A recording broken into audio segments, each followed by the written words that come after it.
Mabilisang shoutout muna kay Alvin Rosas. Salamat sa panonood sa mga videos.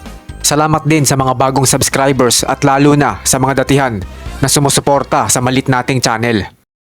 Nang tinalo ni Eugene sina Lazarus at Benjo ay naging usap-usapan ito sa mga halimaw o yokai na naninirahan sa Yoma Town na matatagpuan sa mundo ng mga tao.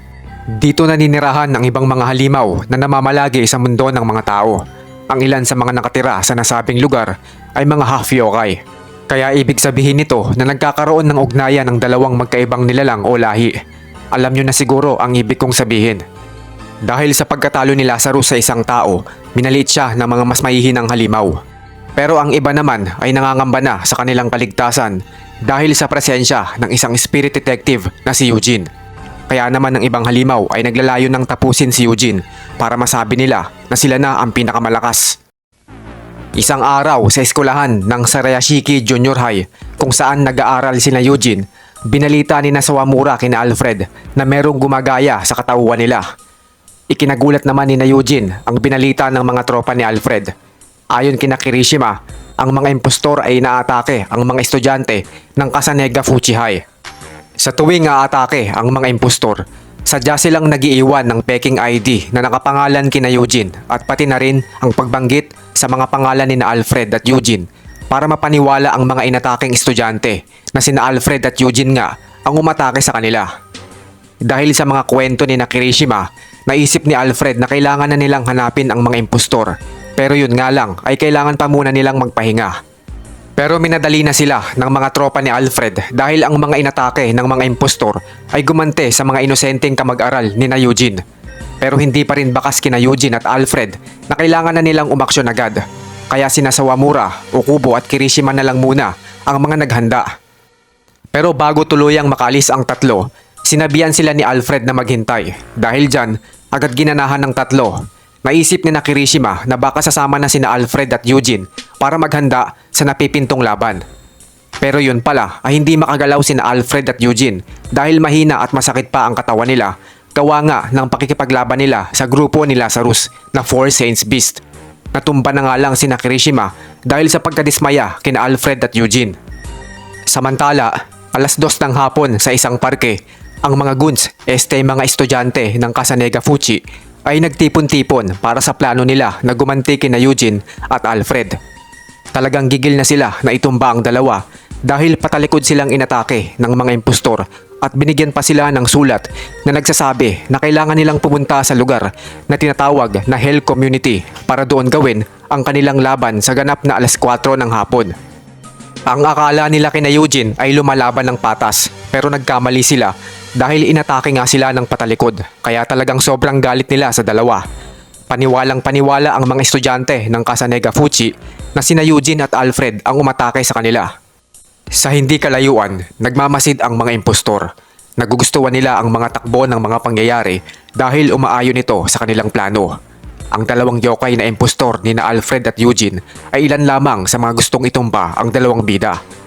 Ang dalawa ay hindi pinangalanan sa storya kaya naisipan ko na lang na tawagin natin silang Bootleg 1 at Bootleg 2, B1 at B2 for short.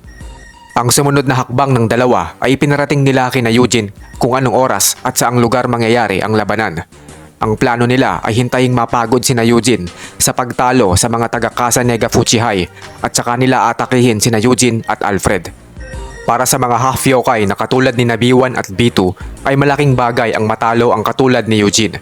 Umaasa sila na magiging maugong ang pangalan nila sa mundo ng mga halimaw at mundo ng mga tao kaya ganoon na lang ang pagnanais nila na matalo sina Eugene. Ang dalawang mokong ay pinagmamasdan pala ni Vincent mula sa itaas ng gusali gamit ang kanyang jagan o evil eye. Napasabi na lang si Vincent na gunggong ang dalawang half yokai na may hinang klase dahil inaakala ng mga ito na kaya nilang talunin sina Eugene. Naalala rin ni Vincent ang sinabi sa kanya ni Jericho na kapag ang isang tao ay sobra-sobra ang nagamit na espiritual na enerhiya sa matinding labanan, makararamdam ito ng panghihina at pananakit ng katawan na tatagal ng ilang araw kapag hindi pa sanay sa paggamit ng espiritual na enerhiya. Habang mahina pa ang espiritual na enerhiya ni Eugene ng ilang araw, ay mas mahina pa siya kaysa sa mga karaniwang tao lang. Ayon kay Jericho, napakadelikado ng ganitong kalagayan kapag nalaman ng ibang halimaw o yokai na mahina pa si Eugene.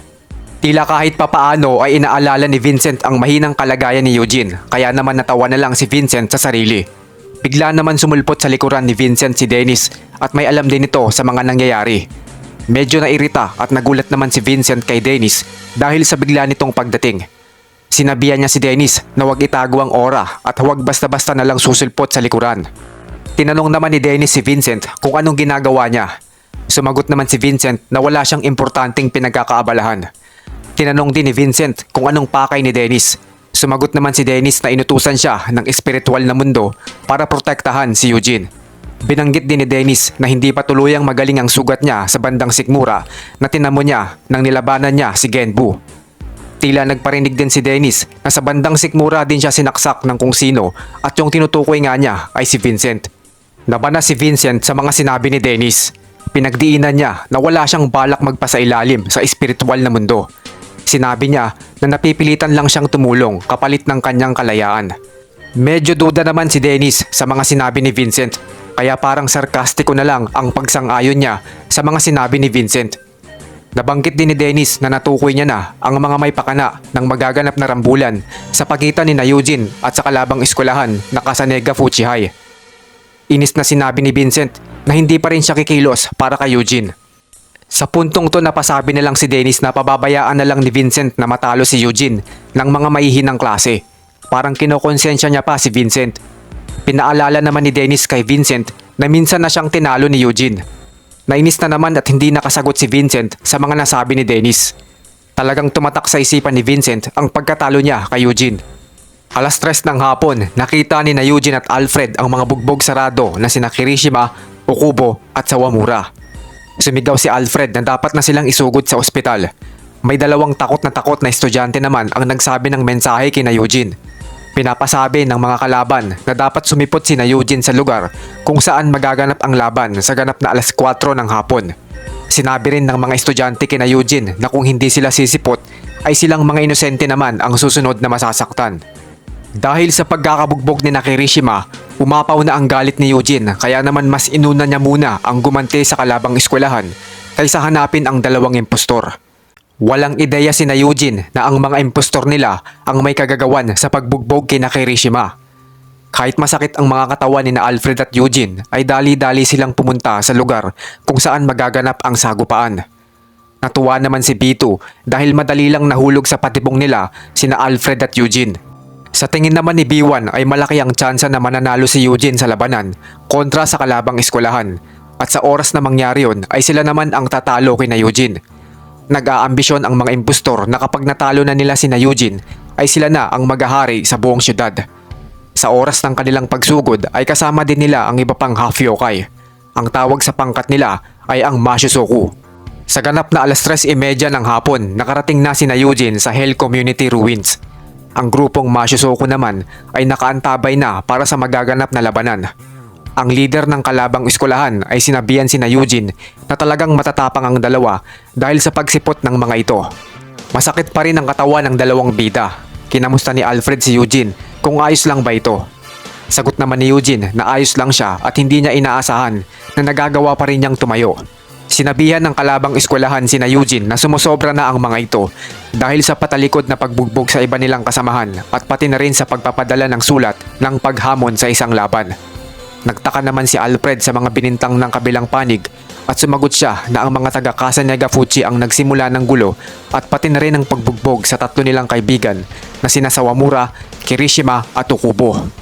Ang kalabang eskwelahan ay wala ring ideya sa mga pinaratang sa kanila at sinabihan nila sina Alfred na huwag nang magkunwari na wala silang alam. Hindi na nakapagpigil ang kalabang eskwelahan. Ang isang miyembro nito ay nagbigay na ng hudyat para sugurin sina Eugene. Napasabi na lang si Alfred na wala silang tsansang manalo. Si Eugene naman ay sinabi na kung hindi sana mahina ang katawan niya, siguradong mapapatumba niya ang buong pangkat ng mga taga Kasanega Fuchi High.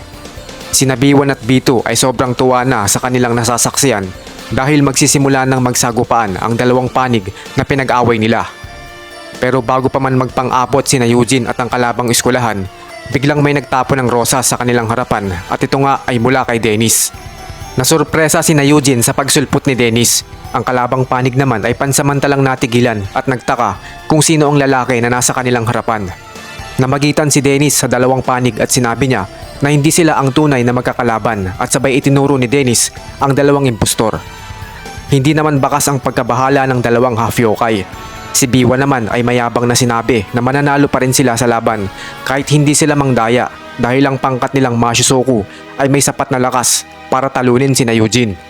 Tuluyan ng naliwanagan ang dalawang panig sa kung sino ang mga may pakana ng kanilang pag-aaway-away.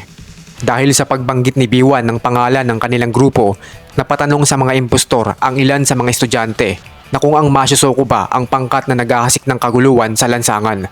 Tila dati pa narinig ng mga estudyante ang pangalan ng grupo. Sumagot naman si Bito na sila nga mismo ang grupong yun. Tinawag na ni Biwan ang kanilang mga kasamahan para sumugod kina Eugene pero nagtaka ang dalawang impostor dahil ni isa ay walang sumugod. Pagtingin nila sa kanilang likuran ay nagulat na lang ang dalawa dahil pinabagsak na pala lahat ni Vincent ang mga alagad nila.